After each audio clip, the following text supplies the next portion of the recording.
Imagine standing right at the threshold of a decision you know you need to make. The logic is bulletproof. Maybe it is stepping into a new phase of your life, walking away from something that exhausts you, or finally starting a project you have carried inside for years. The path forward is clear, and yet, the moment you reach for the handle, an invisible weight takes over. You freeze. You procrastinate. You overthink until the initial spark turns into guilt. Maybe it looks like this.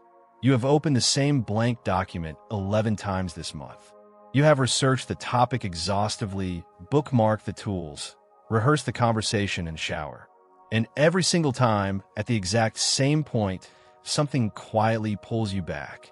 We tend to label this behavior as laziness, weak willpower, or a lack of discipline. This is self-sabotage, the strange, specific experience of watching yourself block your own way forward in real time for reasons you cannot fully explain. And that label is not an explanation. It is simply where most people stop looking. Saying you are avoiding it tells us nothing about why the resistance exists in the first place. So instead of stopping at surface judgment, we have to ask a deeper question. Why would a mind that wants your success ever work this hard against you? What if self-sabotage is not a flaw or a failure, but a fierce attempt by the unconscious to protect you? Today, we will look beneath the surface of that friction. We will explore how the mind calculates risk long before logic takes over, why our internal defense mechanisms turn from shields into cages, and how to break the loop of endless self-doubt. When you find yourself stuck, your mind is not failing you. It is calculating. Logic fails to break self-sabotage because it speaks the language of future goals, while your unconscious mind speaks the language of current survival. Long before your rational brain formulates a plan, your deeper psyche runs an invisible balance sheet. It measures the cost of taking action against the perceived safety of staying put. In psychoanalysis, this is often connected to what is known as secondary gain, the hidden benefit your system receives by staying in a state of paralysis. On paper, taking a step forward means progress, autonomy, or fulfillment. But beneath the surface, your mind reads the hidden fine print of that transaction. Action might demand a level of energy you simply do not have right now.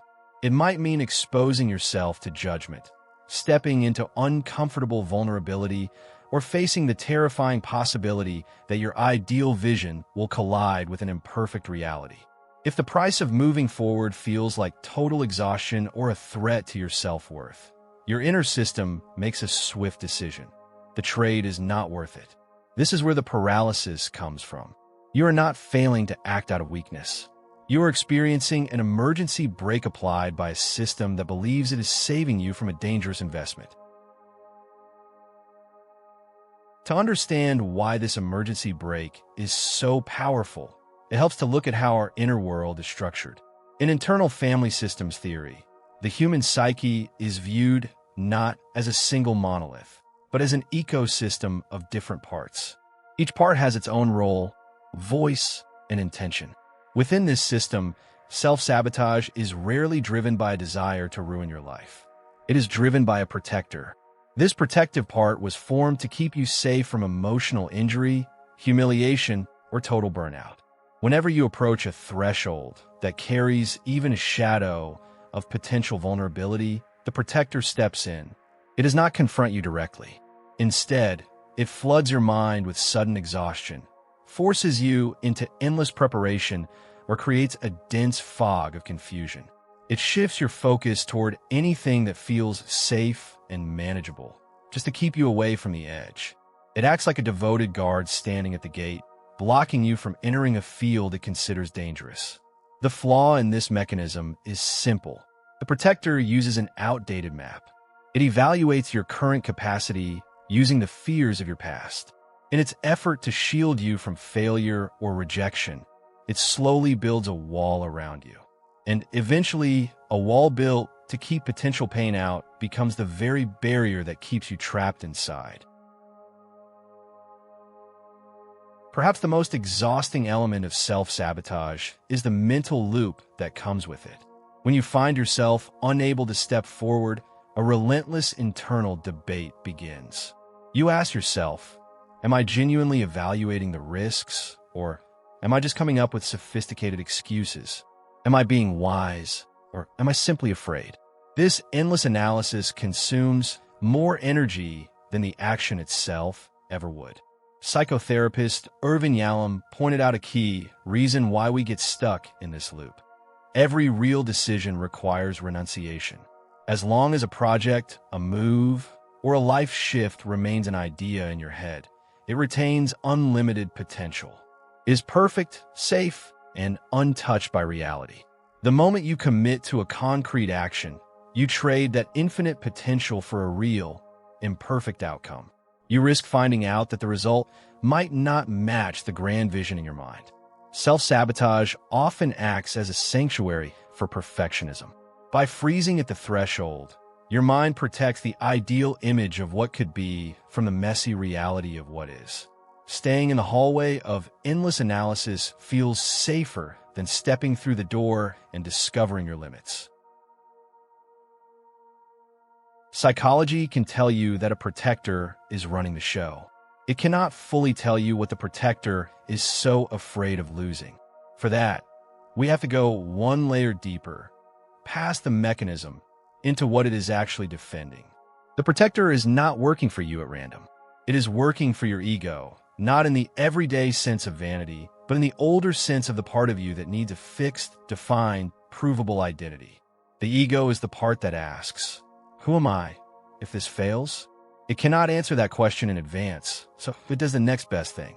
It demands a guarantee before it allows you to move. Your spirit, by contrast, is the part of you that does not need the guarantee. The part that is drawn toward experience, growth, and expression for their own sake, independent of outcome. It was never promised safety. It was only ever promised aliveness. Underneath the risk calculator and the protector's outdated map, this is the same war, seen from its root. The protector is the ego's agent, sent to negotiate terms the spirit never agreed to. Every time you assign a single choice an overwhelming, almost absolute importance, when you decide that this one decision must define your entire future, secure your worth, or shield you from vulnerability, you hand the ego a contract it cannot responsibly sign, and it refuses on your behalf by shutting the whole system down. The paralysis is not a lack of power. It is an automatic reset, triggered the moment the pressure of an outcome outweighs the value of the experience itself. Breaking the loop of self-sabotage does not start with forcing yourself through the wall. As long as you treat your resistance as an enemy to be conquered, you remain locked in the very war that exhausts you. The shift begins when you stop trying to break your own willpower and start listening to what the resistance is actually saying. Instead of asking, why am I so weak? Try asking your resistance 3 more precise questions. What deal am I actually being asked to make right now? Name the specific action, not the vague fear, not launching the project, but sending the first email and possibly hearing nothing back. Was this part of me afraid I'll lose? Rest, safety, belonging, the right to stay undefined. Most resistance is protecting something real, even when the threat it senses is old. Is that threat actually real right now? Or is it a memory wearing the costume of prediction? The protector uses an outdated map. Sometimes the most honest answer is, this was true once, and it is not true anymore. You may discover that you do not fear the goal itself, but the unacceptable terms you attach to it, the sacrifice of your rest, the surrender of your boundaries, or the demand for perfection. When you recognize that your resistance is an outdated protective mechanism rather than a personal failure, the tension begins to dissolve. You stop trying to force yourself into a leap you are not ready for. Instead, you change the terms of the agreement. You offer your protector a version of the plan it can actually accept until moving forward no longer feels like walking into a trap.